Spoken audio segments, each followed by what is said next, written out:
Okay, guys, I'm so excited to share this with you guys. Okay, so if you already know this, then kudos to you guys. I'm so proud because I just learned this, and this is definitely a game changer in the way that I protect my space. Okay, so this past weekend, my partner and I went.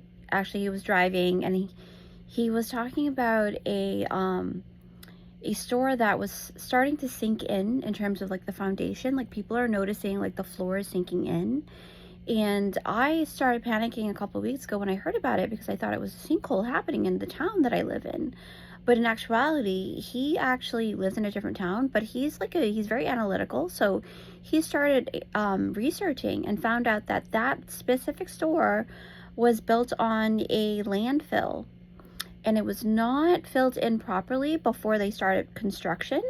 So through time and within years, and it hasn't been that long that that store's been there, but because of the fact that it was built upon something that, number one, has plenty of room for margin of error, right? It has plenty of things to happen to it. So when they started building it, they probably didn't fill in the gap, because when something is built on a landfill, right, it's not stable because you've got like decomposing items, and because it decomposes, there will be pockets of space that happens when it starts deteriorating.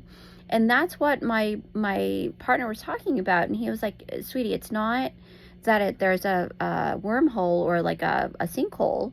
It's more of like the foundation is breaking down because when it was built, it wasn't compressed to a certain level, and the gap wasn't filled in properly. So now it's starting to show. And so that kind of gave me a little more comfort in knowing that there's no sinkhole happening in my town. But with that said, the whole point of this is that, number one, I tend to panic at first before researching things, and then I start researching. But I'm so glad that I have someone who actually fills in that gap for me. And then, so we were on the way to the stone store. So the most crucial part is coming. So basically, the associate at the store, I really have a hard time remembering her name. So I asked her straight up and I said, hey, do you do like some kind of protection spell or something? Because I can literally remember everyone else's name, and please don't take this the wrong way, but it's almost as if like the second I meet you and I leave, I know who you are, but I can never really grasp and see your aura like that.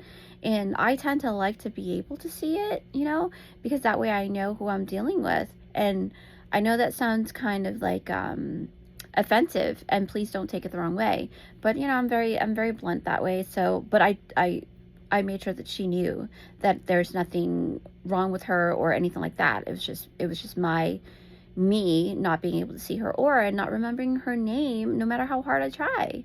And so then I asked her, do you do some spell work, or do you do any like protection thing on the side, or what kind of ritual do you do? Because again, this is a crystal stone store. So, and I know that I was safe to ask her that because she is in that kind of environment where the spiritual realm is definitely accepted. So then she actually shared with me that she actually does do she do things like she create rituals every day. Like she prays, and when she do cleanse the space, she always makes sure that if she feels something negative, she will cleanse the space, and then always replace that space with something good, and make sure that she's cloaked. Like she literally cloaks herself from everyone, not from only from negative energies, but she literally cloak herself when she feels like there's something that shouldn't be around her or whatever. And I said, oh, that's pretty interesting, because I can almost all the time I can see people's aura. I can see their color, but I can never really see hers. It's almost like she's cloaked. And I'm so glad that she used that word and she said it, and she doesn't even realize she's doing it in such a powerful way. So the key essence to that point is basically when she said to replace that space, that gap space, to fill in that gap. Because when you cleanse a space, you are basically leaving it open. Even though you're extracting it, right? Like extracting a tooth. You have to remember there's a gaping hole there, there's space there, so anything can go in, right? So basically what you will have to, or what's recommended when it comes to cleansing protection spells and things like that and rituals, is when you do cleanse, you have to fill in that space, fill in that gap so nothing else can come in.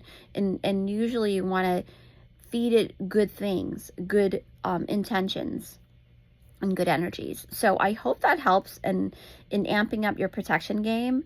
I personally really love that associate so much for sharing that with me. I thank her.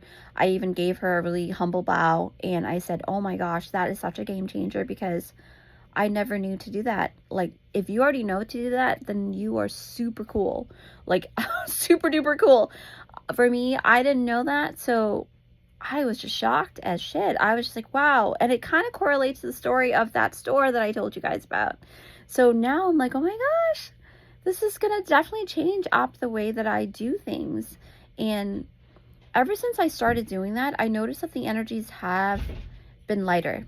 So I'll see you in my next one.